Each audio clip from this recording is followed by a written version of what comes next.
How to use an iron.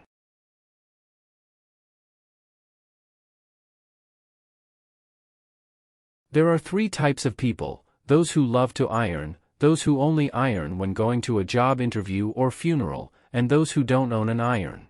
If you are in the first two groups, you know that ironing clothes can give you crisp collars and cuffs or flowing fabrics without wrinkles.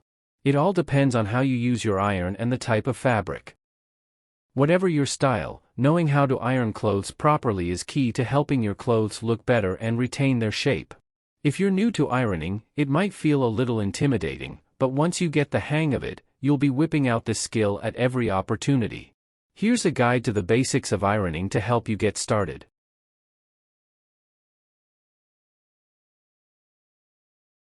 Welcome to Best Choices. This video will tell you how to preparing to iron and using an iron. Now let's talk about the process. How do you use an iron? 1. Set the heat level on the iron and wait for it to heat up. Start on the lowest setting and work your way up. 2. Run the iron flat across the fabric slowly, smoothing out wrinkles. 3. Flip the fabric over and iron the other side. 4. Hang the garment up immediately after ironing. Method 1. Preparing to iron. Number 1.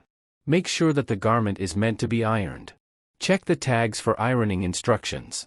If the tags don't tell you which setting to put your iron, then look to see if they indicate what material the fabric is made of.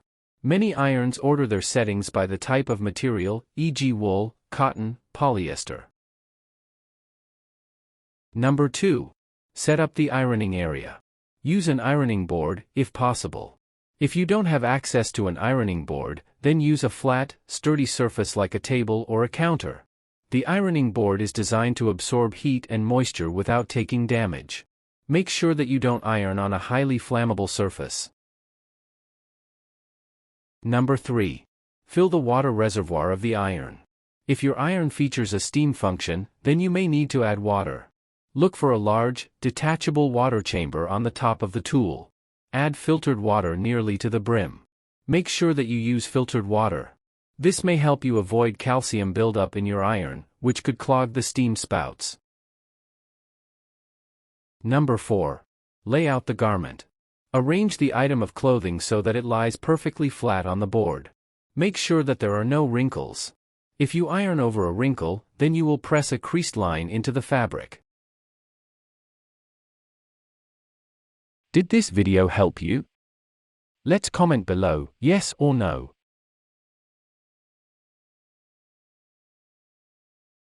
Method 2. Using an iron. Number 1. Heat up the iron. Turn the heat dial to the setting that is most appropriate for your fabric. Once you've selected a heat level, the metal will begin to grow warm.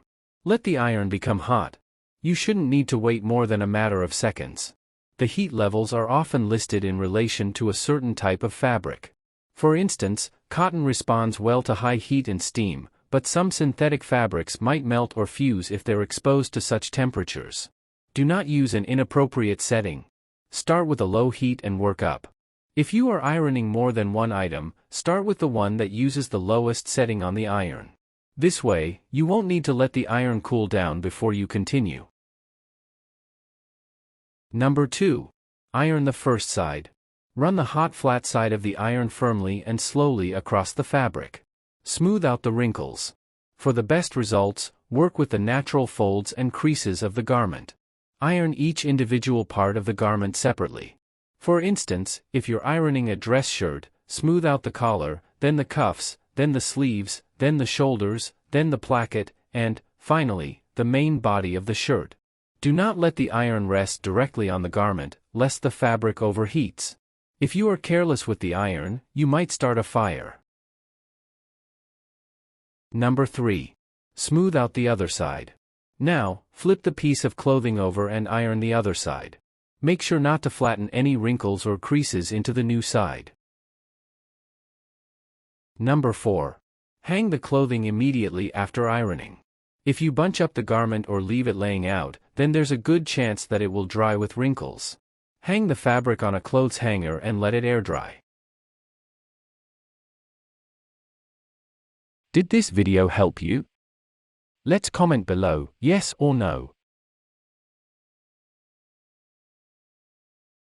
5 safety precautions. 1. To prevent tripping, never set up an ironing board where the electric cord of the iron is stretched a long distance or use an extension cord.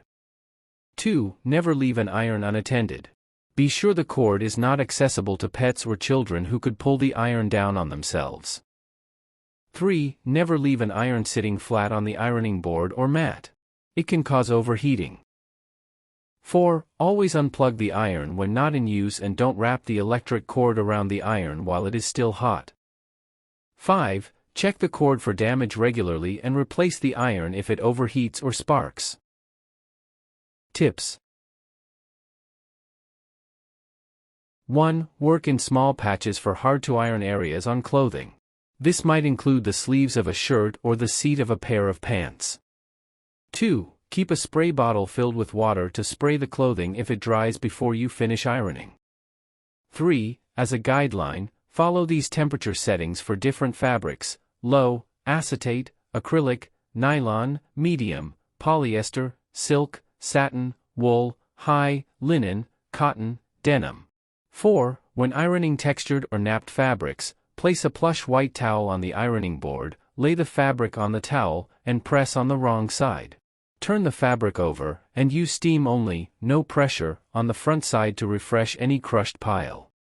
5. When ironing nylon or thin synthetic fabrics, always use a pressing cloth for protection between the fabric and the iron because they burn and melt easily. 6. Do not iron sequined or embellished fabrics because the sequins can melt. Use light steam and no pressure on the wrong side of the fabric to remove wrinkles. Warnings. 1. Keep the cord loose so that it doesn't cause the iron to fall off the table. 2. Place then iron upright when not in use to prevent burns. 3. Pay attention to the iron at all times. Turn it off as soon as possible to keep from getting burned. Did this video help you? Let's comment below, yes or no.